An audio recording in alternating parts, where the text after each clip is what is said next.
So Rovers and Kidderminster set to play each other twice in just 3 days. First of all, play at Agborough in the first leg on the Wednesday. And the 2 goals of the game, the only 2 goals of the game, both came in the first half.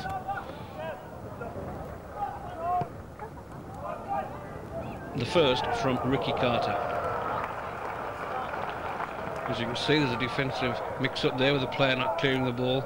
Carter's free, keeps it low, and there you are. Kidderminster Harriers 0, Bromsgrove Rovers 1.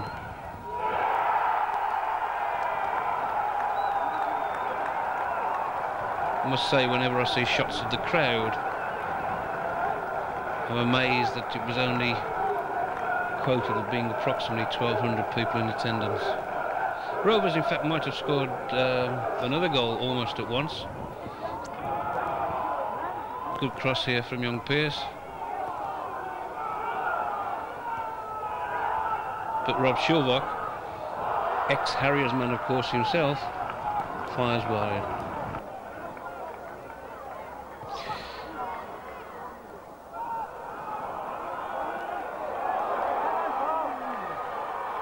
Kidderminster Harriers didn't take long for them to equalise. As we've seen there, the ball could have been cleared. Again, I suppose you could say that was a defensive slip. So now we have Kidderminster Harriers 1, Bromsgrove Rovers 1.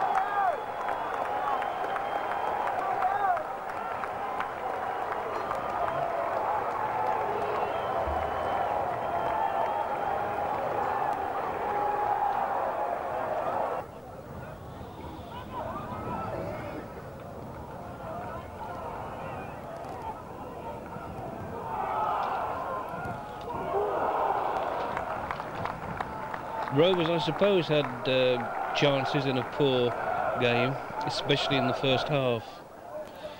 But Harriers were, without question, the better team in the second half, wasting several easy chances, although Rovers really did defend well.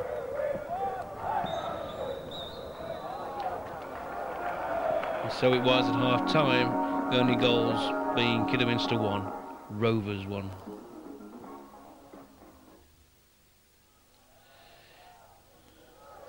It must also be pointed out,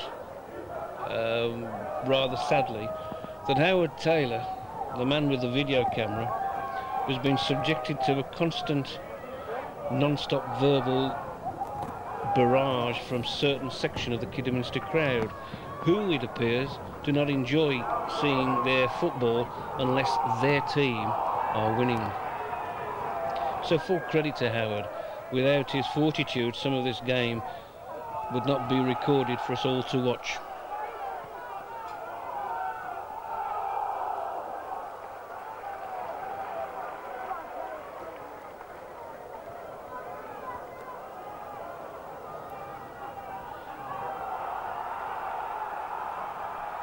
Certainly Kiddy had a few chances. I mean, we all thought that one was going in there, and we were rather relieved in the shape of Paul Masefield to get that ball cleared. Certainly they caused us a great deal of damage. We did miss Stuart Brighton, but then we missed Paul Webb. We also missed Mark Crisp. It had been a long, long season for both clubs. They both had their ups and downs. We'd both done well in the FA Cup, of course, having both beaten league teams. And that's the sort of chance I think that the Kidderminster Harriers forward line might just have taken early on in the season.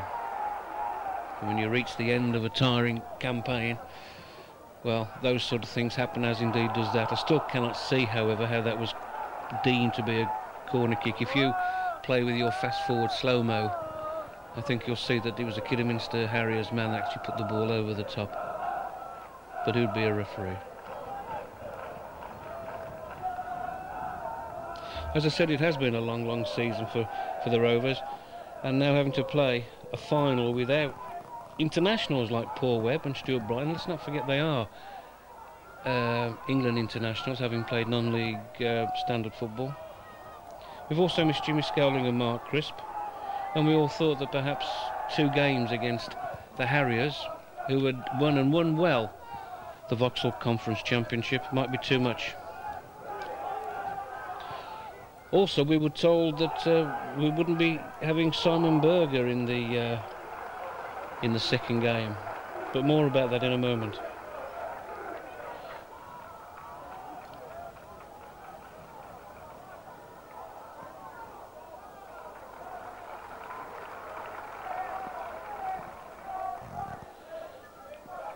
Kidderminster Harriers, I think we all accept, were the better team in the second half, especially with us starting to give the ball away sloppily like that.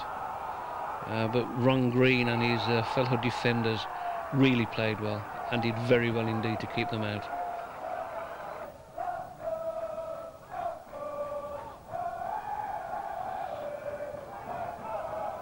Simon Berger, of course, almost impossible to take the ball off him if he doesn't want to lose it. Stevie Stopp had a dip from a distance there, but unfortunately the second half really did belong to Kidderminster Harriers, although they didn't really look like scoring too many.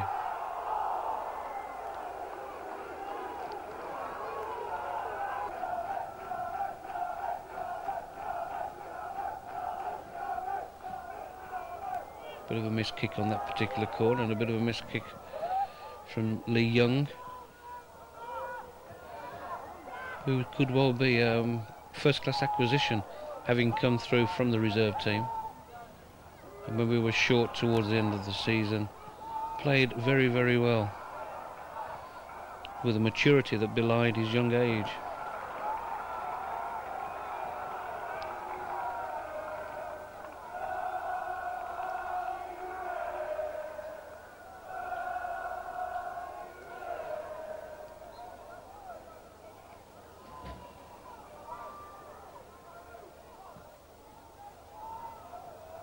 There's another chance, I suppose, gone begging.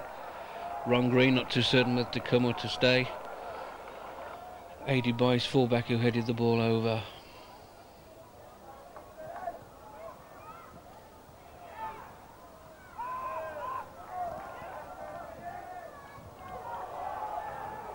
Here's one for Ricky Carter to chase, but the ball just kept coming back and coming back at Rovers' defence.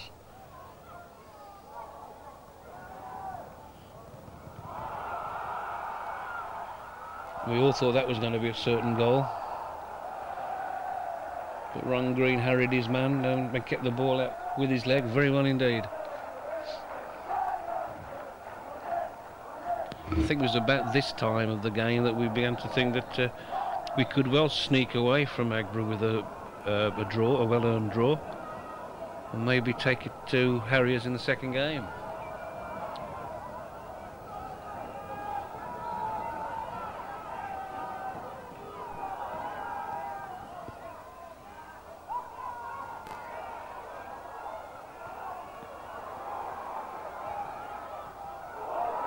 I'll save Ron Green. Not exactly the siege of the Alamo, but it's a touch one-sided, I think you'll agree. So it's quite a relief to see Kevin Richardson having a dig from long range and getting the corner.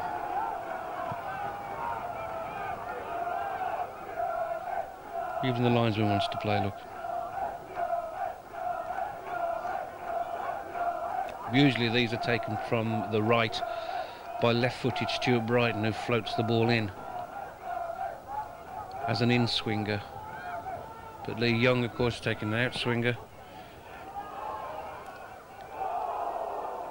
And Nicky Clark trying to do the same as he did against Kettering with that memorable headed goal.